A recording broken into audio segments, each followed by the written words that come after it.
Takaw disgrasya sa mga motorista at siklista ang kawalan ng Center Island at kalat-kalat na concrete block sa magkahiwalay na kalsada sa Quezon City. Nasolusyonan ang mga reklamong yan na idinulog sa inyong Kapuso Action Man. Ang kawalan ng Center Island sa Colonel Bonnie Serrano Avenue sa Quezon City ang idinulog ng inyong Kapuso Action Man sa DPWH Quezon City, 2nd District Engineering Office, Marso ngayong taon. Imbes kasi na ginhawa, perwisyo raw ang dulot ng road widening project, ang gitnang bahagi, tad-tad ng kalat, tinubuan na ng halaman at may debris pa ng semento. Ang aming lente, ilang beses ding may naispatang nagka-counterflow sa hindi nila lane. Ang concern ko is yung itong kahabaan ng Bonnie Serrano na nagkaroon ng expansion recently and then walang follow-through. Ayon sa District Engineer, taong 2018 nagsimula ang road widening project ng ahensya. Mayroong 4 phases ang proyekto na nagkakahalaga ng 170 million pesos at nitong March 18, nagsimulang ipatupad ang ika-4 o huling phase na may habang 564 meters. Once na makompleto na po namin yung widening ng Bonnie Serrano at natanggal na po yung ating mga obstruction dyan, is yan po yung kasunod na gagawin namin. Sa aming pagbalik sa lugar, natapos na ang huling phase ng proyekto na kasalukuyan ng nilalatagan ng Center Island. Good news din ang bubugad sa amin sa kabaan ng bike lane sa East Avenue, Quezon City. Ang inirereklamong concrete blocks, inilapit ng inyong Kapuso Action Man sa DPWH Quezon City 2nd District Engineering Office nitong Hunyo. Nakakalat tulad yan, hindi pantay yung pagkalagay. Pagka gabi kasi pag walang ilaw, di namin mapansin, madaanan namin, mas safe lang po kami. Gaya po ng ilan sa ating mga kababayan nung tumama ang pandemya, naging alternatibong transportasyon ka na rin ang pagbibisikleta. Pero kung ako po ang tatanungin at pararaanin nyo ako dito sa kabaan ng East Avenue, sa itsura ho ng bike lane dito sa East Avenue, dahil sa kondisyon ng mga concrete barrier, delikado at peligrosong dumaan dito. Ang mga nabiyak na nagkadurog-durog na semento, nag-uslian na wala sa pwesto at mga blocking na paurong sa gitna, ngayoy tuluyan ng inalis sa bike lane, gaya ng naging rekomendasyon ng DPWH Quezon City, 2nd District Engineering Office sa lokal na pamahalaan ng Quezon City. Mission accomplished tayo, mga kapuso. Para sa inyong mga sumbong, ipadala nyo lamang sa Kapuso Action Man Facebook page. Dahil sa anumang reklamo, pang-abuso o katiwalian, tiyak may katapat na aksyon sa inyong Kapuso Action Man. Hinihinalang sa China ang underwater drone na nakuha ng ilang mangingisda sa dagat na sakop ng Masbate. Pangamba ng isang eksperto, posibleng ginagamit ito sa intel operations. Ang tugon dito ng Philippine Navy sa pagtutok ni Ian Cruz. Imbes na isda, ang malaking dilaw na bagay na ito ang nabingwit ng mga mangingisda sa dagat sakop ng Iniwaran, San Pascual, Masbate umaga ng December 30. Nasa 7 na kilometro lamang daw ang layo ng mga mangingisda mula sa Municipal Police Station nang makita ang palutang-lutang na bagay. Medyo nagulat po sir dahil nakatayo yung steel na parang poste sa dulo nito, yung nakausli yung kulay yelo na kinakabitan nito, at nung iahon nga nila parang rocket ang forma niya na may pole sa dulo, yung parang pinaka-antena niya sir, at may palikpik ito, patayo po ito. Agad itong ipinagbigay alam sa munisipyo kaya sinimulan ng local police ang investigasyon. Nagpadala ng EOD team ang PRO 5 para siyasatin ang nakita ng mga mangingisda na 2.72 meters ang haba mula nguso hanggang buntot.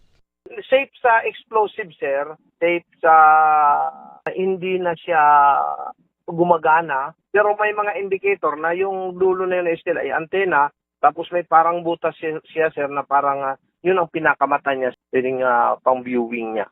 Sa inisyal na pananaliksik ng mga pulis, ang very visible po sir na marking sir, yung HY-119, sinearch sa internet ng ating mga pulis at lumalabas nga po sir na this refers to Chinese Underwater Navigation and Communication System. Yun din ang nag-push sa atin para i-turn over na lang po ito sa ating kapatid sa Philippine Navy. ayon sa isang security analyst, kung sa China nga ang nasabing submarine drone, hindi na nakapagtataka kung bakit nasa bansa ito. for military purpose po yan. Siguro for operation, tinitignan ho siguro yung underwater terrain para for submarine operations po. For submarine warfare ho. Hindi ko na ho kinagugulat ho yan, no? So talagang mainit ang ulo ng China ho sa atin. Sa pagkaka-recover ng underwater drone umano ng China sa Masbate, sinabi ni Representative Ace Barbers na hindi malayong matagal nang ginagawa ng China ang malalimang intel gathering sa loob ng katubigan ng Pilipinas. Muling iminungkahi ni Barbers na gawing EDCA site ang kanilang lalawigan ng Surigao del Norte para protektahan ang eastern seaboard ng bansa laban sa foreign intruders at smugglers. Ang Philippine Navy naman, hindi pa raw masabi kung sa China nga ang nasabing submarine drone. Hindi pa natin masabi na na we need to do further analysis on it para masabi natin, matiyak natin kung saan galing, anong gamit noon, anong ginagawa noon. Pero kung babatayan daw ang kulay nito, hindi raw ito military drone. By the initial description at nakita naman natin yung kulay niya, something like yellowish, yellow.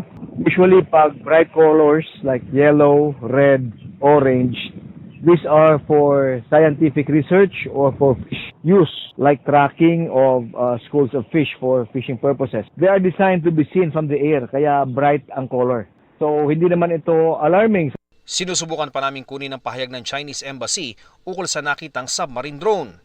Samantala, sinisiyasat ng otoridad ang ulat ng ibang security analyst na nasa Baho de Masinloc nitong unang araw ng 2025 ang tinaguriang The Monster na barko ng China Coast Guard na sinamahan ang iba pang barko ng Coast Guard at militia vessel doon. Based sa ating monitoring nung 3101, wala na monitor na any activity in the vicinity of Baho de Masinloc. So we are still corroborating yung mga reports na may ibang sources to really check. Para sa GMA Integrated News, Ian Cruz, nakatutok, 24 oras.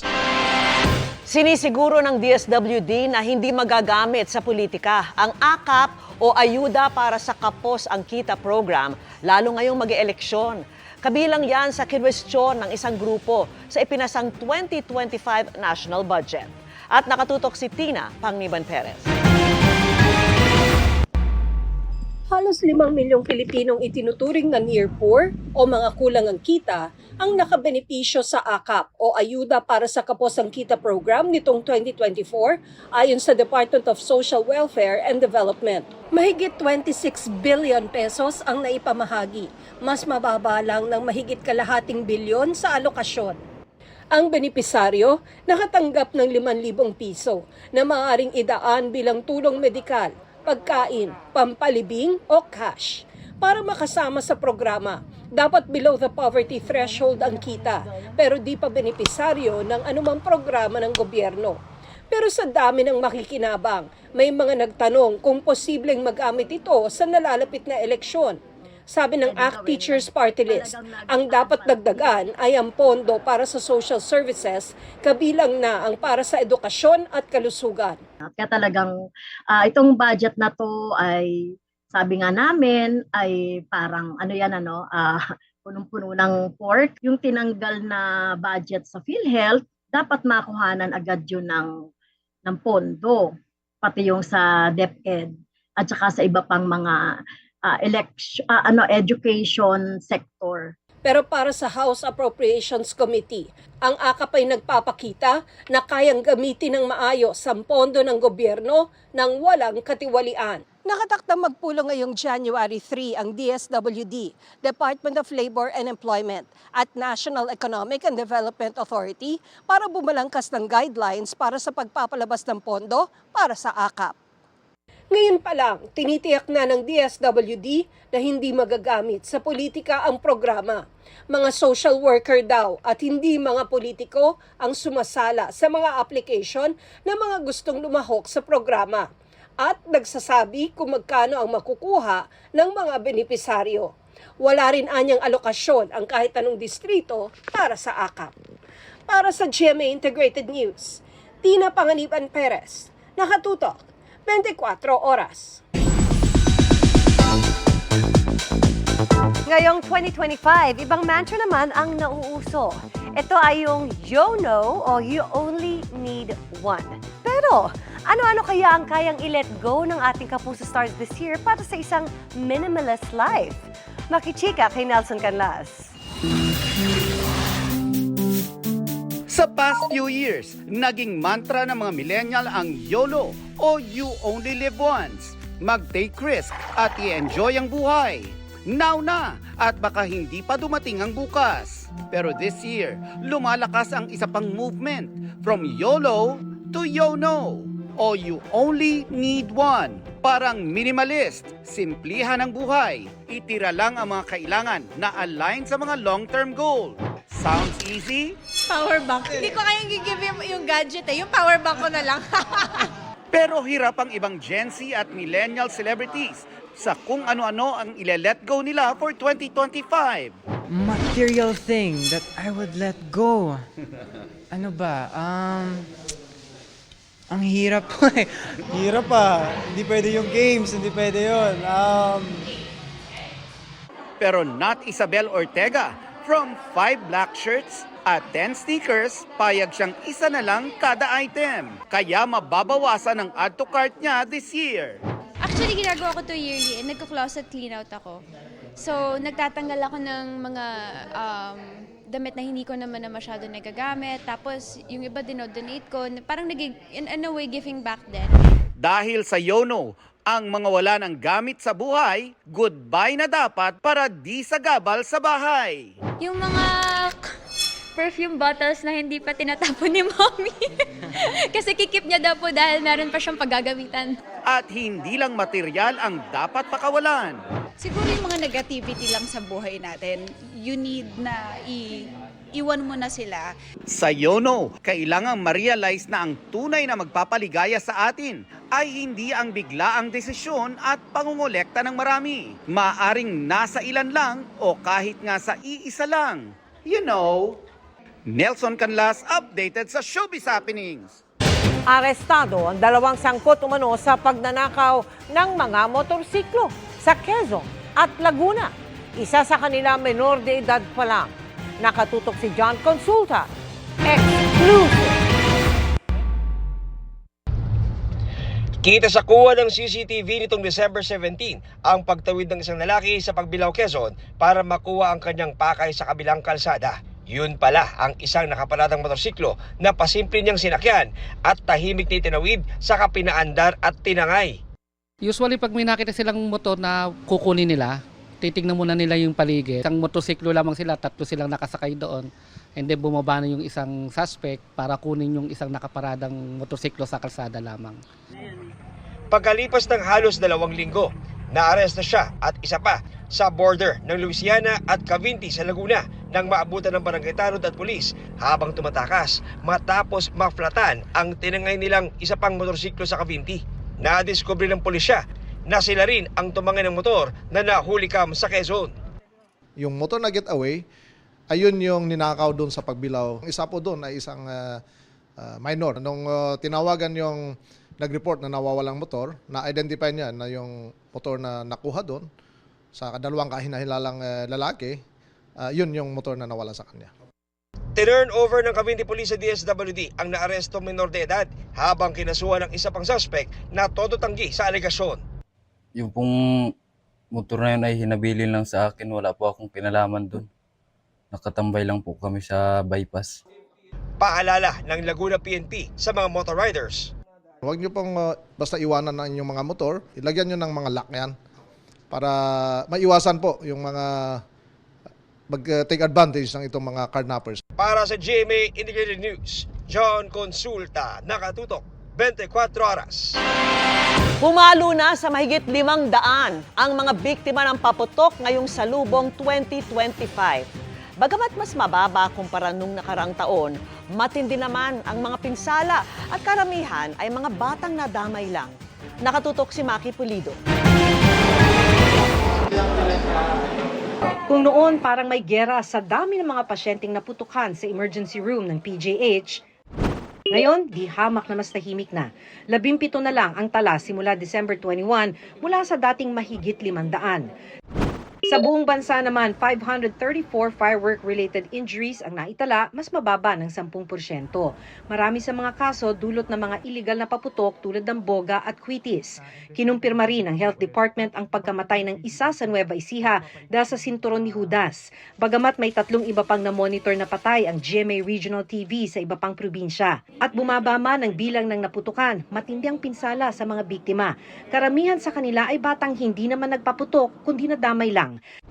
Kaya sabi ni Health Secretary Ted Herbosa, baka kailangan ng fireworks ban o mas mahigpit na pagpapatupad ng community fireworks na mga eksperto lang ang hahawak sa mga paputok. Eye injuries and amputation are permanent, and if they happen to a 10 to 14-year-old child, that is for life. So dapat ma-prevent yan, dapat zero yan. Sa Tondo, Manila, karamihan sa mga biktima ng paputok ay mga lasing na lalaki. Dahil sa kalasingan, isa sa pasyente ng Tondo General Hospital naputulan ng kamay. Lasing po yun. Nakalimutan niya siguro na meron siyang hawak na paputok. So, eventually, pumutok po sa kamay niya. Yung buong kamay niya, kailangan putulin. 2 naitalang biktima ng ligaw na bala. 30 naman ang kaso ng indiscriminate discharge of firearms, 24 ang naaresto ng PNP. Kung bumaba ang fireworks-related injuries, tumataas naman ang tinatawag na holiday heart syndrome o pagtaas ng mga kaso ng stroke o heart attack sa panahon ng Kapaskuhan. 146 ang kaso ng stroke mula December 23 hanggang January 2, 2 ang namatay. 74 naman ang may acute coronary syndrome. Isa sa kanila ang nasawi. Once a year, the people who are high risk decide, once a year lang naman, I'll decide to violate my rules. Kakain ng lechon, kakain ng matataba, kakain ng maaalat. And they end up in the emergency department as a stroke case. Kaya isali raw sa New Year's resolution ang pagkain ng tama, pag-ehersisyo at walang mintis na pag-inom ng maintenance medicine. Para sa GMA Integrated News, Maki Pulido, nakatutok, 24 oras. Mga kapuso, asahan ang paglamig ng panahon sa ilang panig ng bansa dahil sa posibleng paglakas ng amihan. Sabi ng Pag-asa, tuwing Enero hanggang Pebrero talaga ang peak o yung kasagsagan ng lamig ng panahon, lalo sa Luzon. Makikita rin sa wind forecast map ng Metro Weather ang bugso ng amihan sa mga susunod na araw.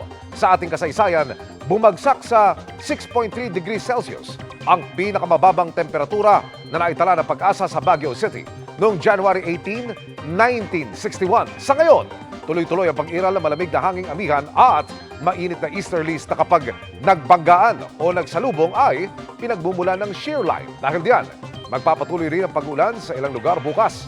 Base sa datos ng Metro Weather, umaga pa lamang maulan na sa ilang bahagi ng Northern Central Luzon, Mimaropa at Sulu Archipelago. Pagsapit ng hapon, halos buong Luzon na ang ulanin. May heavy to intense o matitinding ulan na posibleng magpabaha o magdulot ng landslide. Kalat-kalat naman ang ulan sa Visayas at Mindanao. May chance ring umulan sa Metro Manila, lalo na bandang hapon. Samantala, kung hindi maulap sa inyong lugar bukas, may maagang astronomical event ngayong 2025 na pwedeng masaksihan. Ang quadrantid meteor shower na ayon sa Pag-asa pwedeng umabot sa mahigit 100 bulalakaw kada oras. Best display nito bago mag-alas 5 ng umaga bukas. Starting the year right ang target ng ilang personality, kaya sumakay sa ilang trends for good luck. Kabilang sa kanila si Catherine Bernardo at Bretman Rock. Makichika kay Lars Santiago. Nakakain na ba ng 12 grapes ang lahat this New Year? Isa yan sa trends na hindi pinalampas na gawin maski ng ilang sikat para makuha ang good luck this year. Starting off sa ating Hello Love Again star Catherine Bernardo na caught on cam habang kumakain ng grapes under the table. Sinabayan pa niya yan ng pagtalon for the new year. Joining the trend din ang social media personality na si Mimiya na minake sure malulunok niya ang 12 grapes bago matapos ang 12 midnight. Good luck and love for the year ang pinaniniwala ang hatid ng trend na yan. Patunay raw dyan ang Pinoy social media personality na si Bretman Rock na ginawa na ang trend noon pang nakaraang salubong. Ngayon, Happily in a relationship na siya sa kanyang boyfriend. At this year ay magkasama na silang kumain ng grapes under the table. Pero kung blooming ang love life ng ilan, still trying their luck pa rin si Pulang Araw star Jay Ortega na sinalubong ang 2025 na single. Know how much I love you. Bago naman magpakilig si Michael Sager sa upcoming series na May Ilonggo Girl with Jillian Ward, may pakilig TikTok sesh muna siya sa atin the start of 2025.